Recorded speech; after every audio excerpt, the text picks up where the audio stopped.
सूरज की शादी बौनी लड़की भारती से करा दी जाती है।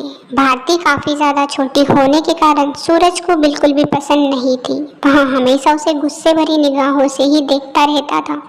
सूरज भारती से बिल्कुल भी खुश नहीं था।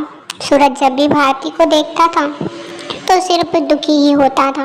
एक दिन जब भारती को देखकर सूरज कहता है, अरे तुम मेरे मुंह के सामने क्यों खड़ी हो, यहाँ से चली जाओ, मुझे तुम्हारी शक्ल भी पसंद नहीं है। अभी तो तुम मेरे सामने खड़ी हो, लेकिन आज के बाद मेरे सामने अभी मत जाना, जाओ अपना काम करो। सूरज उसे फिर से गुस्से भरी निगाहों से देखता है। भारती कहती है, मैंने आपका क्या बिगाड़ा है? आपके माँ बाप ने ही तो आपसे मेरी शादी की है, अब मैं इसमें क्या कर सकती हूँ? पहले आपको नहीं पता था क्या मैं इतनी ज़्यादा छोटी हूँ? पहले ही कह देते तो कम से कम हमारी ज़िंदगी बर्बाद तो नहीं होती। मेरी ज़िंदगी भी अब बिल्कुल बर्बाद हो चुकी है। मुझे क्या पता था कि तुम इतनी बौनी हो। पहले रिश्ता आया था तो कहा था कि ज़्यादा बौनी नहीं है, लेकिन तुझे देखते ही तो मेरा दिमाग ख़राब हो गया। लेकिन जब तक शादी की सारी तैयारियां हो चुकी थी, अब मैं भी क्या कर सकता हूँ? मुझे तुझसे अब रिश्ता नहीं रखना। मेरी आंखों के सामने से अभी चली जा। सूरज भारती को फिर से गुस्से में देखता है। उसे घूरे ही जा रहा था। सूरज को वहाँ बिल्कुल भी नहीं पसंद थी। गुस्से में सूरज बाहर चला जाता है। भारती को इससे काफी दुख होता है। इधर उसकी ननद चिल्लाती चिल्लाती आती है, अरे बोनी भाभी कहाँ गई हो? मेरा काम करो, मेरे लिए एक कप जल्दी जल्दी चाय लगा दो। कहाँ हो भाभी? जोर जोर से चिल्लाती उसकी ननद मेघा उसके पास आती और कहती है, अरे इतनी छोटी हो, सुनाई नहीं देता क्या? कब से चिल्ला रही हूँ, मेरे लिए चाय बना दो, चाय बना दो। सुनाई तो आपको कुछ देता नहीं, इतनी छोटी जो हो, सुनाई भी क्या देगा? आपके कान तक तो आवाज़ ही नहीं पहुँचती होगी। जाओ जल्दी से अब मेरे लिए एक कप चाय बना कर ले आओ। मेघा हाल के सोफे पर आराम से बैठ जाती है। भारती कहती है, ठीक है दीदी, मैं आपके लिए अभी एक कप चाय बना कर ले आती हूँ। लेकिन माँ जी को भी मेरी ज़रूरत थी, वो भी चिल्ला रही थी। पहले उनसे पूछ लूँ क्या काम है, फिर मैं आपके लिए चाय लेकर आऊँगी। भारती किचन की तरफ दौड़ी दौड़ी चली जाती है। इधर से उसकी सास के चिल्लाने की आवाज़ आ रही थी, बहू कहाँ है बोनी बहू, जल्दी मेरा काम कर दे बोनी बहू। भारती जल्दी से किचन में पहुंच जाती है। उसकी सास चिल्लाती है, तुझसे इतनी देर से सुना नहीं जा रहा क्या? इतनी देर से चिल्ला रही हूँ, कहा थी तब से। मेरा काम कौन करेगा? जल्दी से मेरे लिए अच्छे पकवान बना। सुबह की भूखी हूँ, नाश्ता भी नहीं किया, पता नहीं, पर तेरी तो हाइट भी मेरे किचन तक नहीं पहुँचेगी। एक काम कर, एक स्टूल ले आ और उस पर खड़ी हो जाना, फिर मेरे लिए अच्छा खाना बना कर ले आना। ठीक है, जल्दी कर, अब मुझसे इंतज़ार नहीं हो रहा। भारती सबकी बातें सुनती थी और सारा काम भारती अकेली ही करती थी। अरे माँ जी, आप चिंता मत करिए, मैं आपके लिए अभी खाना लेकर आती हूँ। स्टूल पर तो मैं रोज़ ही खाना बनाती हूँ, आज बना लूँगी तो क्या बिगड़ जाएगा? क्या करूँ माँ जी, मेरी हाइट इतनी छोटी है, अब मैं इसके अलावा और कुछ कर भी नहीं सकती। भगवान ने मुझे इतनी छोटी हाइट जो दी है। शाम होते ही भारती जब अपने कमरे में जाती थी तो देखती थी कि उसका पति सो चुका होता था। पति के ऐसे व्यवहार को देखकर भारती जरा भी खुश नहीं थी। उसे बहुत दुख होता था क्योंकि उसका पति उसे जरा सा भी प्यार नहीं करता था और उसे हमेशा गुस्से में ही बातें करता रहता था। भारती दिन रात काम करती थी। रात को जब अपने कमरे में आती, अरे ये तो सो गई, अब मुझसे बात भी नहीं करेंगे, पता नहीं इनको क्या हो गया, मैं क्या करूं, मेरी इतनी छोटी हाइट है तो भगवान ने मुझे इतना छोटा बनाया, उसमें मेरी क्या गलती। समय बीतता चला जाता है, लेकिन सूरज का व्यवहार भारती के प्रति अब भी अच्छा नहीं था। एक दिन की बात है जब सूरज के ऑफिस से एक लड़की आती और चिल्लाती है, अरे सूरज कहाँ हो, जल्दी आओ, मुझे तुमसे ज़रूरी काम है।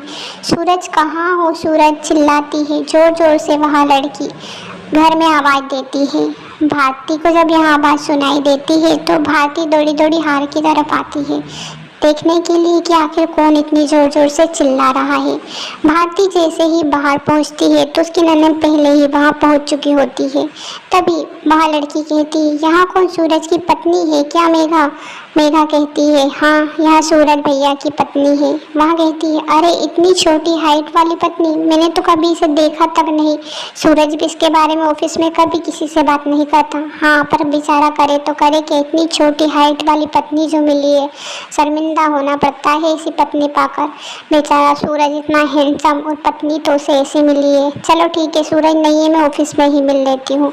वहाँ लड़की ऑफिस में जैसे ही पहुँचती है सूरज की इंसल्ट करते हुए कहती है, अरे सूरज, आज तो तुम्हारी पत्नी को देखने को मिला, कितनी सुंदर और छोटी सी नन्ही बच्ची की तरह दिखाई देती है।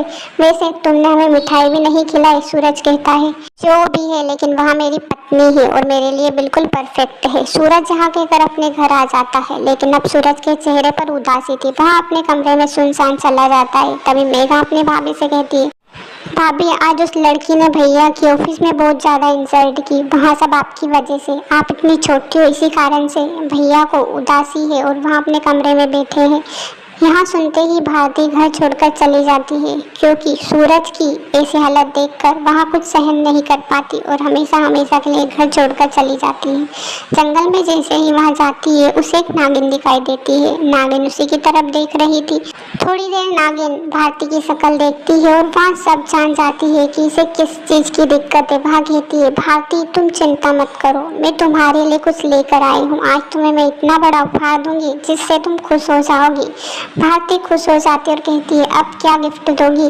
कोई गिफ्ट मेरे काबिल ही नहीं है, इतनी छोटी जो हूँ, मुझसे तो कोई भी खुश नहीं है। आप भी दुखी ही होगी, इसलिए आप यहाँ से चले जाओ। नागिन थोड़ी देर भारती की दुख भरी कहानी सुनकर उससे कहती है, भारती, अब तुम्हें चिंता करने की कोई ज़रूरत नहीं है। मेरे जाने के बाद तुम्हें वहाँ सरप्राइज गिफ्ट मिलने वाला है और तुम उससे खुश हो जाओगी। और हाँ, मुझे तुमसे कोई दिक्कत नहीं है, तुम एक अच्छी लड़की हो, यहाँ सब मैं जानती हूँ। भारती की यहाँ बात कहकर नागिन वहाँ से चली जाती है कि अचानक भारती अपने आप ही बढ़ने लगती है। भारती कहती है, अरे मैं इतनी क्यों बढ़ रही हूँ? मुझे तो कुछ अजीब लग रहा है, यहाँ कैसे हो रहा है? मेरी हाइट कैसे बढ़ रही है? थोड़ी ही देर बाद भारती की हाइट बिल्कुल लंबी हो जाती है और वहाँ कहती है, यहाँ सब नागिन जी की वजह से ही हुआ है। वहाँ खुशी खुशी अपने घर की तरफ दौड़ लगा देती है। भारती को काफ़ी खुशी होती है कि उसकी हाइट अब बढ़ चुकी थी। वहाँ अपने घर पहुँचती है और सारी बात अपने पति को बताती है कि मुझे एक नागिन मिली थी, उन्हीं ने मेरी हाइट बड़ी की है। अब मैं आपको दुखी नहीं करूँगी, आपको सारी खुशी दूंगी, आपको शर्मिंदा होने की भी कोई ज़रूरत नहीं पड़ेगी। जैसे ही सूरज भारती की सारी बातें सुनता है और भारती को देखता है तो सूरज भी खुश हो जाता है। सूरज भारती की तरफ देखे ही जा रहा था और कहने लगा, भारती, तुमने इतनी चिंता क्यों की? तुम घर छोड़कर क्यों चली गई? मुझे माफ़ कर दो, सारी गलती मेरी ही थी। मैंने तुम्हारी इज्जत नहीं की, इसी वजह से ऑफिस में तुम्हारी इंसल्ट हुई। पहले ही मैं बता देता तो शायद तुम्हारी इतनी इंसल्ट नहीं होती। अरे सूरज जी, आप चिंता मत करिए, अब सब ठीक हो चुका है, आपको इंसल्ट अब कोई नहीं करेगा। अब आपकी तारीफ करेंगे, आपकी इतनी सुंदर बीवी जो है। मैं सुंदर तो पहले ही थी, लेकिन हाइट की वजह से लोगों के ताने सुनती थी, लेकिन अब कोई भी ताना आपको नहीं मारेगा और मैं भी आपको हमेशा खुश रखूंगी।